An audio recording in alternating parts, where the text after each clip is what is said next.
So if there's any planet that is terraformable, it would be Mars. By the way, the value of water in space is $10,000 a pound. If you lasso a comet and you say this is a lot of fresh water, I guess you can bring it back down to Earth, but that's expensive. You're better off selling it to NASA for $9,000 a pound, because it costs them $10,000 a pound to put water into orbit.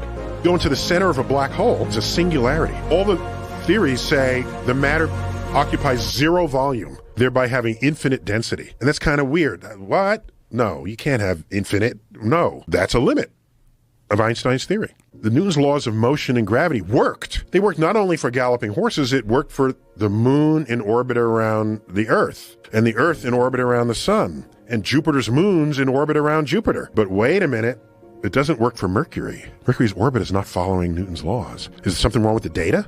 Let's check it. Data's correct. Oh my gosh, what's happening? Einstein comes along and says, I have a new understanding of gravity and a new understanding of motion. And it accounts for this weirdness in Mercury's orbit. What was the weirdness? Its shape was not exactly what Newton's laws of gravity would give you. Its shape could only be accounted for when you throw in Einstein's theory of general relativity. Why?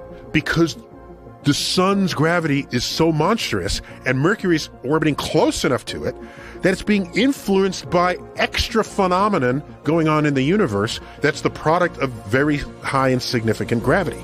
Newton's laws don't stop working where they used to work. Apollo to the moon used only Newton's laws because Einstein didn't matter at those scales. The moon and Earth and rockets, we're not going fast enough for any of that to matter. But when you start going fast enough, you cannot use Newton's laws. You have to use a deeper understanding. If there's any planet that is terraformable, it would be Mars. The reason to do it is not to protect our species in case an asteroid comes and hits our Earth. That's the wrong, fine, it makes a headline, but think about it.